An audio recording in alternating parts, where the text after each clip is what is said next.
So I want to welcome you all to this webinar, and I want to wish you a blessed month of Ramadan.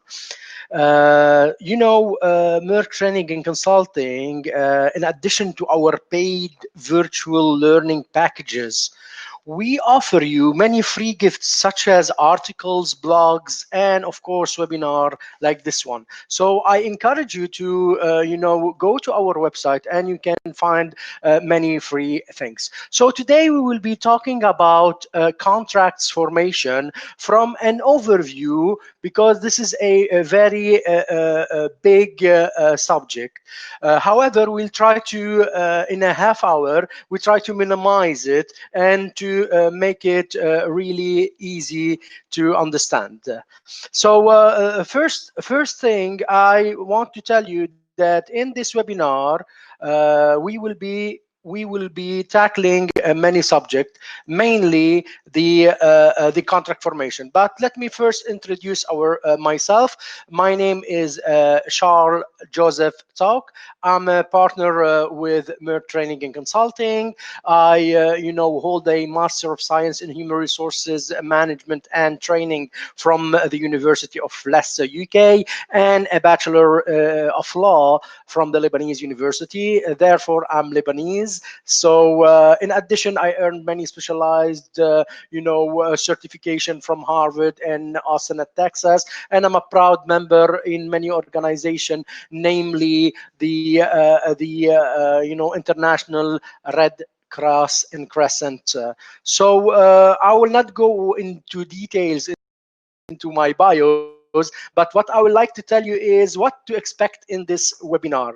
In this webinar, we will be covering three main things. First, we will introduce the contract formation. We will see what are the components of a legally bound contract, and then how a contract can be accepted or the acceptance of the contract. I see that everybody is saying hello. I will say again hello to everyone. I am really happy that you are with me in this webinar. So let us start with a quote. So if a survivor requires access to food, shelter, and water, most people regularly enter contracts in order to survive. And this is a very important sentence, where in the business world, we cannot do business if we don't have contracts. And there are many types of contracts. A contract can be orally, can be in written, can be implied from the conduct of the parties, or it is a combination of all these things. So it could be part of it is oral or written, or so on and so forth. However, my question to you, are all contracts legally binding? And in this webinar, we are searching to cover this type of contract. So if you want to answer this fast question, just type on the chat box, white chat box below on your screen, and I can see your answer. So Hamidullah is saying yes, all contracts are legally binding. So Taysir is saying yes.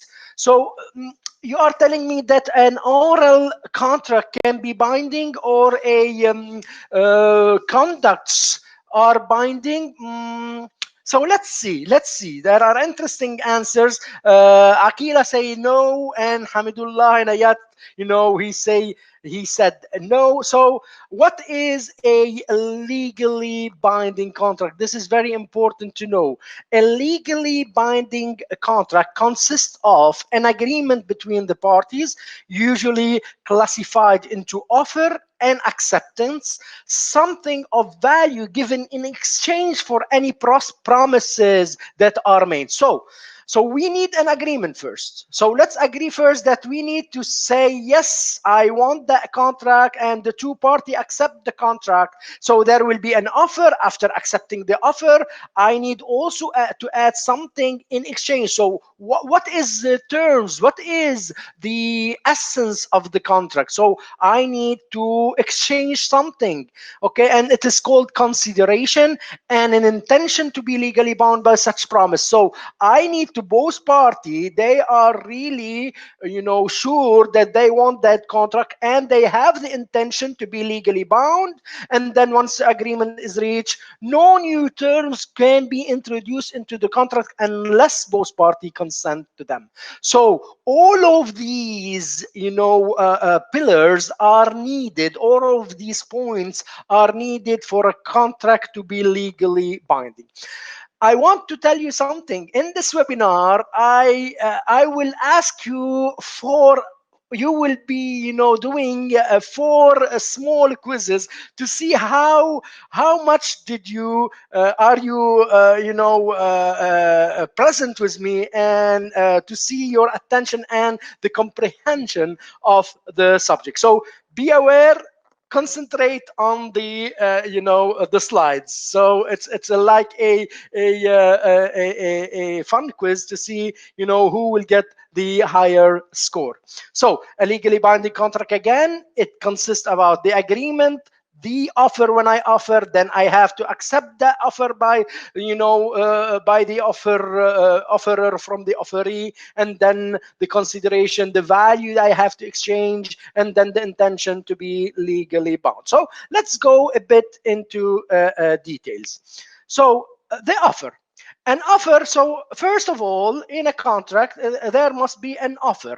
An offer must be communicated to the party to whom is being made. So I prepare an offer. I am a company. I am an employer. I want to give an offer for an employee. This offer goes to a party called offeree. It is not possible to accept an offer that you are unaware of. So I have to read it carefully. I have to see all the clauses in the contract. I have to see if I can accept it as is without any changes. And this is very important, dear friends. I have here to give you a legal advice. Don't ever sign any paper, any legal contract without reading it fully. And I know sometimes there are many legal terms and it's very big, but it is my advice, because sometimes there are some gray areas in law. An offer must be clear. Therefore, an offer must be clear or clarified if needed. For example, if the parties agree to sale of a car without clarifying interest rates. So I go to a car manufacturer. I want a car, and then we did not it was not clear what are the interest rate and repayment method. In this case, the agreement is too vague to be enforceable. So enforceable, it means it is binding. It cannot be binding if the offer is not clear. Okay, and if we ask to clarify it and it was not clarified. So, however, a loan agreement, for instance, at the base rate of interest from a bank is binding because the interest rate could be worked out by a reference to the base rate set by the bank. The bank will send you clearly what are the base rate, and therefore this type of offer, or when I accept it, it is binding. So my so about the offer, only contractual offer can bind an offerer to a contract on acceptance.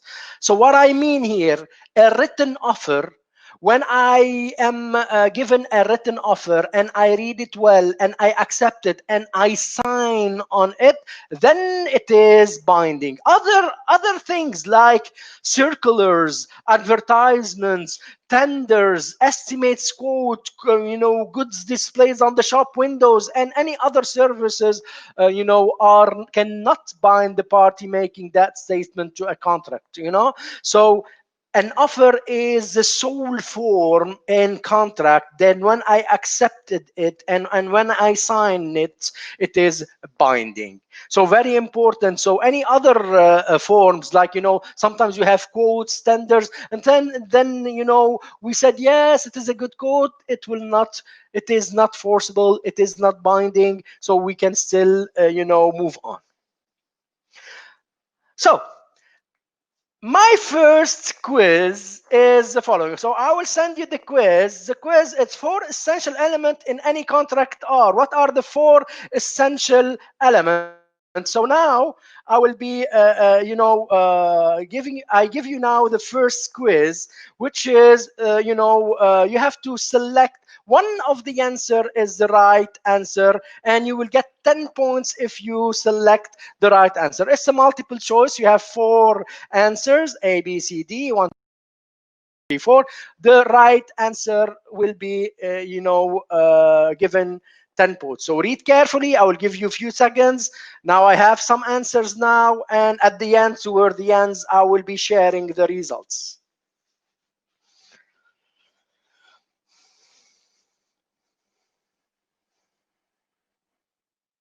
Okay, waiting for the other to select the right answer.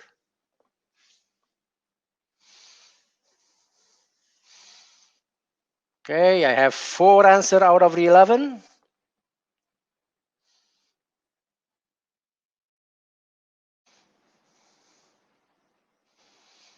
Come on. Don't be afraid. It's just for fun to see, your level of understanding. You will get to do 3 more quizzes. There are 4 small quizzes in this webinar.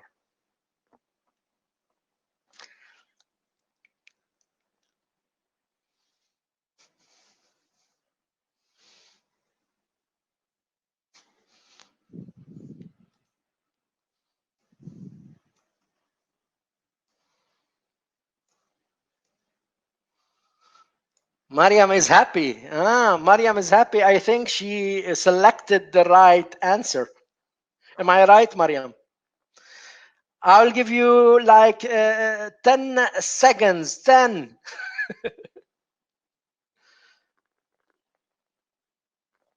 9.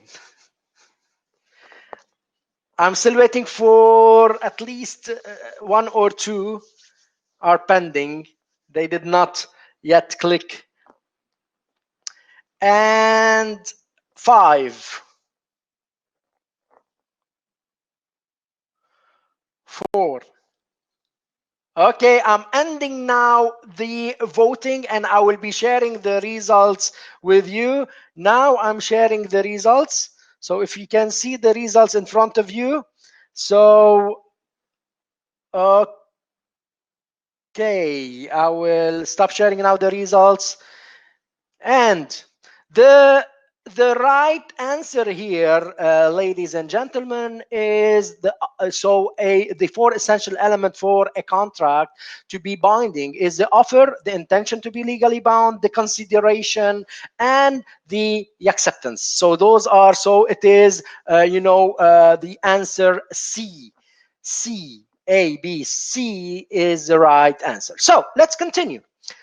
So the acceptance. So now I know that the offer, I know that I have to read the offer well. I know that it has to be clear. I know that I have to, sign it, and then it is binding. But however, there is the acceptance. So the form are legally binding contract. There must be an agreement. So to do a legally binding contract, first I need to agree on it.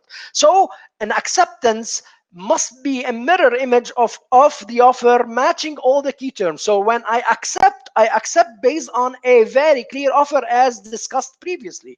So this may bring the offer to an end and result in a binding contract. So when I accepted the offer and it is the same offer that I read and I signed, then it is a binding contract. However, in certain circumstances, an acceptance may no longer be possible. So let's see when it is, we can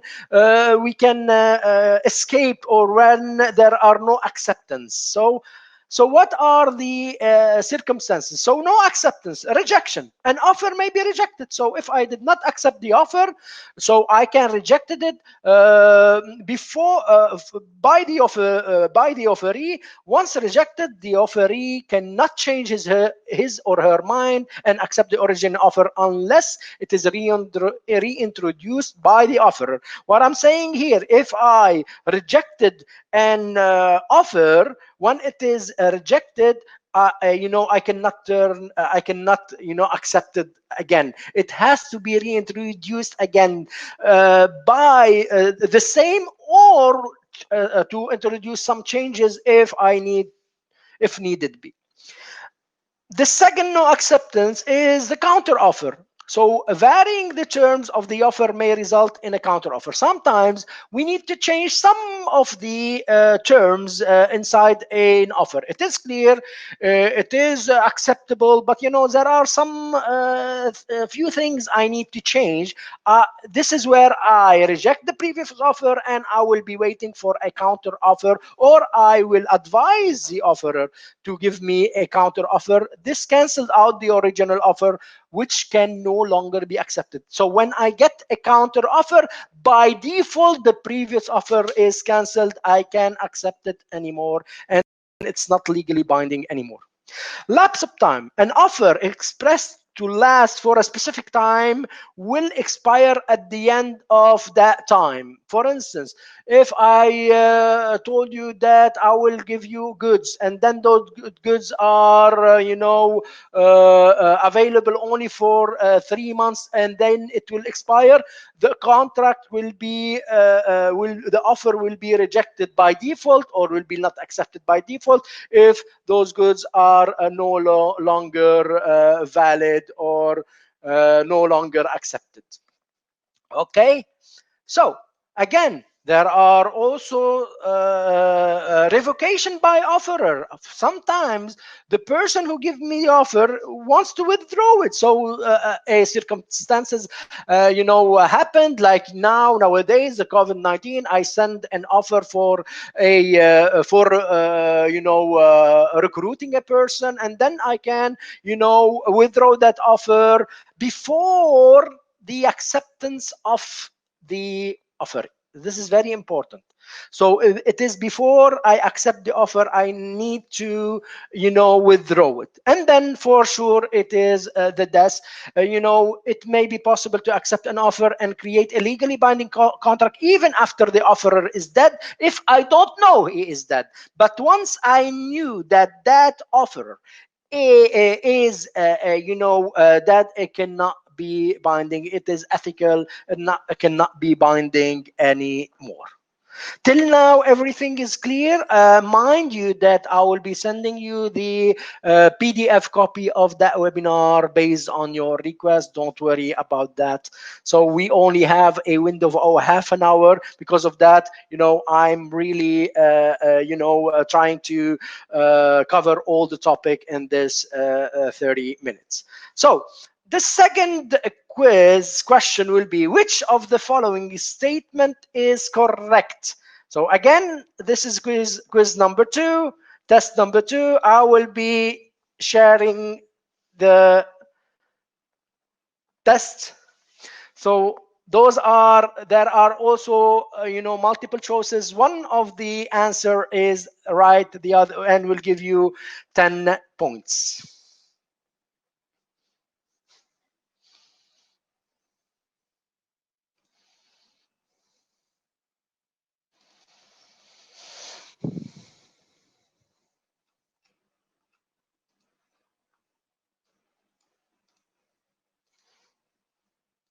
So which of the following statement is correct? An offer will lapse after a reasonable time period. An offer may be revoked or withdrawn by the offerer after acceptance, or after rejection. An offer, the offeree can still change his and her mind and accept the original offer, or a counter offer does not destroy the original offer. I see now you are more active. You can chat with me if you think that your answers are correct. Mariam again, if you want. I'm here. Taysir, my friend, it's been a while. Any answer? Already answered, Taysir. Hopefully it will be the right answer. So let me end the voting now, and I'll provide you as well with the right answer. So I end the voting right now. I'm sharing the results with you. So if you can see your results now, I'll stop sharing within seconds. So I stopped sharing now, and again, if I will give you the answers, the right answer to this question is A. So number one, an offer will lapse after a reasonable time period because an offer may be revoked or withdrawn by the offerer after acceptance. We said no. If I accepted the offer, the offerer will cannot, withdraw it. And then after rejection and offer, the offeree can still change his her mind and accept the original offer. We said if once it's rejected, we have to have a counter offer or reintroduce the offer again. A counter offer does not destroy the original offer. No, it's not true. A counter offer, it destroys the original offer. So let's continue. So we covered the offer, we covered the acceptance. Now we have to go to communicating of offer and acceptance. So as we all know, an offer must be always be communicated, and offeree cannot accept an offer that she or he is unaware of. We already covered that sentence.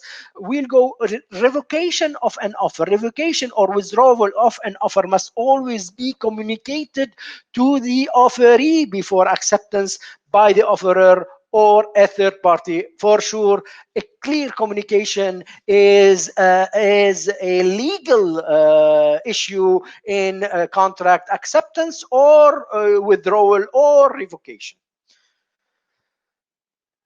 So what about the acceptance? When I accept the offer, generally an acceptance should be communicated to the offerer, but only by the offeree or an authorized agent. So it is, the two party or an authorized agent here, a third party, mainly lawyers or legal representatives only, and full stop. No one can, be part of the acceptance.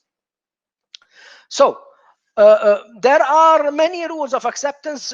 We have all of us. Maybe you know about the postal rule. So if the post is an acceptable method of communication, for sure in all countries, mainly the postal rule is accepted. So when I put my answer or when I signed the offer and then send it through post, it is accepted. May become effective as soon as the letter is posted. So as soon as the letter is posted, it is the accepted. And then there are other methods. Nowadays there are many methods. However, now the post is no longer the main or the only method of communication. There are many ways. You have to go to the local laws to decide what are the acceptable methods. If I give you an example, here in the UAE, an email is an accepted method. So again, the third question will be, it's full of quizzes. I hope that you are enjoying, and this is why you can still focusing with me. So quiz number 3. So I will also give you the quiz number 3, and the question is, which of the following statement is correct in relation to revoking or withdrawing a contract offer? So revocation of an offer may only, revocation of an offer may only be communicated by a third party. Revocation of an offer may only be communicated by the offerer. Revocation of an offer must always be communicated by the offeree before acceptance, or revocation of an offer does not have to be communicated to the offeree. I'm waiting for your answers. I have here 4 out of 11.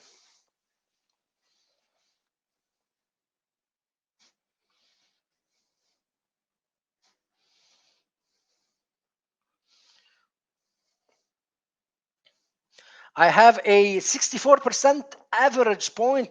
So 64% of you answered the right answer, which is great. I'm very happy to see that.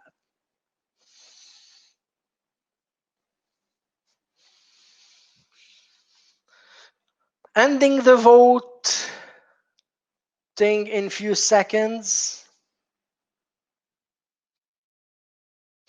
Okay, I ended the votes. I am sharing now the results. If you can see your results now, it's very good to know if you answered the right answer or no. And again, I will be stopping, and here we go. So the right answer of which of the following statement is correct is C, or the third one.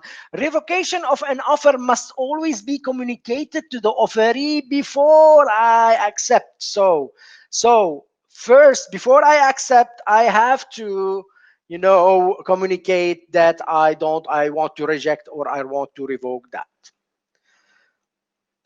So we are reaching toward the end of this webinar, but let's continue. So intention to be legally bound. We explain in this webinar that most contracts can be made orally, in writing, or implied from parties' conduct, provided there is an agreement. However, the agreement alone is not enough to create a contract. It is an essential requirement of any contract that both parties intend to be legally bound by their promise. And how to be legally bound is to sign and accept the offer and sign on the contract. When the person serving in a restaurant for instance, it's a person serving in a restaurant, put a coffee on your table. It is by any mean that you will be paying that cup of coffee. Am I right? Why? Because sometimes this is part of a conduct that it is a provide an agreement that it's well known in our society. So I will pay without signing a contract, and this is where we say that sometimes it's not written contract, but in order to have a power, we need to sign an offer or agree and accept and have all the the component of a legally binding contract. So if I go to my friend and that friend give me a cup of tea or a Arabic coffee, and I know here that some of you are fasting, later on you will be having that with some dates, for instance, I will not pay him because there is no conduct, there is no legal term here that oblige me to pay. So this is because what most of us expect to happen in such circumstances is usually reflected in the principle of the contract of law. So intention to be legally bound. So any commercial agreement, there is always an intention to enter into legally binding and enforceable agreement. So in the commercial world, in the business world, most of the intention is to, of the offers, of the contract, of any legal papers, is to, it's binding agreement. However, like all pre-assumptions in law, these can be refuted, so overturned. Sometimes if it is not clear, an offer is not clear, or something that it's not really clear in the law, I can overturn it. So either by clear evidence and sometimes the language used. So sometimes we have email and it's not a professional email, or an offer written not in a legal business writing content. So it can be an evidence that I can refuse it, but because it's not professionally written. The format of the agreement, so is it in writing or oral? Sometimes we have an oral discussion and then we made the deal and then we say yes. Is it binding legally? No, I can here overturn it. So whether the parties are strange, so if I am doing a contract with a stranger, maybe it is binding, but if I'm doing a contract with my spouse, it is not binding. And in the same case, if I am doing a discussion or a legal discussion with my my separated, if we are separated, me and my wife, and I'm divorced, therefore it is more binding. So there are many cases in this regard. So we reach to the consideration. So the consideration must be in the contract. So the consideration is the price of which the promise of the other is bought. It is an essential element required in any simple contract. Now, sometimes it's not money, but it's something in return, and we'll see that later on. So what are the characteristics of a consideration? First, it has to be executory. What does it mean? A promise in return for a promise. For instance, I promise to sell you my land if you give me in return your car. So it's a promise. I did not. A promise to deliver goods in return for a promise for a payment. So if you deliver me that good in the right time, I will give you such and such dollars or AED. Executed, an act in return of a promise, returning a lost car in return for a promise for a reward as well. So if there is a promise and then there is an act, consideration must be sufficient, have some value, but not it does not need to be adequate. What does it mean equal? Sometimes I want to return your wallet. Inside of it there is 1,000 dirham, and then you can give me 200 dirham in return. It is sufficient for me, the 200 dirham, but it's not adequate, equal to the value that I return to you. And this is, ladies and gentlemen, the consideration. It has to be sometimes promise in return of a promise, sometimes it's an act in return of a promise, sometimes it has to be sufficient for me and for both parties, but can be not equal in many times. Last question and last quiz. So consideration necessarily to make any simple contract may be defined as, what is a consideration again? So I will show you now the last quiz. You've been a very, very good listener, and I can see from the answers and from the attention. So consideration necessary to make any simple contract legally binding may be defined as evidence that both parties are taking their contractual obligations seriously, and so on and so forth.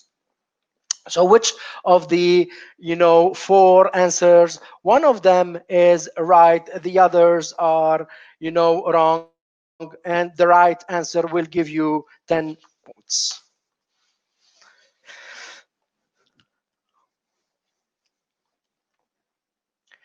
2 out of 11 answered. 3 now out of 11. I have 27% only.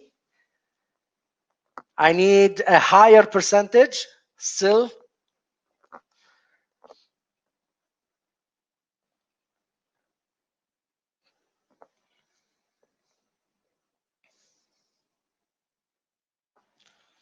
%. Okay, 45%. I need at least 50%. 45% till now. So those remaining, they should answer the right. I still have 45% only. Oh my God, 42%.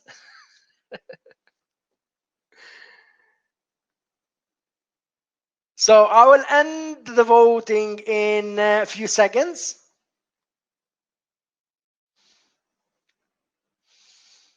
42%. So it must be a difficult question. This was the last quiz. So I will end the voting now, and I will share the results with you. Okay, so the the right answer is the third answer, the price for which the promise of the offer party is bought. So the consideration is the price. It's something in return. Price could be, something tangible, something not tangible, like a promise, like an act, and so on and so forth. In order to finalize this, webinar, I hope you enjoyed it.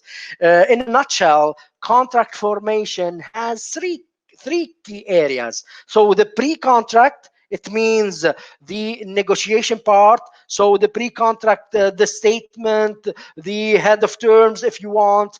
And then you have the contract itself. So the offer, the acceptance, the consideration that we talked about in this webinar, and the intention to create a legal relation. And then the contract format, it means the standard terms and condition put into writing in a contract, and then approved and signed by both party. And this will be it. So thank you for so much for being here with me in this webinar. Thank you, and see you soon. For any information about the Meirc training consulting offering, especially now, we launched a month ago our virtual learning packages. So please do visit our website, and you will find, hopefully you will find many services that you will like. And as Meirc training consulting standards of services. Thank you so much. I will be sharing the copy with you, and I will send you a PDF copy of that webinar as soon as possible. Thank you so much, Rua, Ala, and all the other. I can name a few: Mariam, Mahmoud, Lursi, Hassan, Hamidullah, Doris, all. And if I forgot anyone, and of course, my friend Taisir, have a blessed day and goodbye.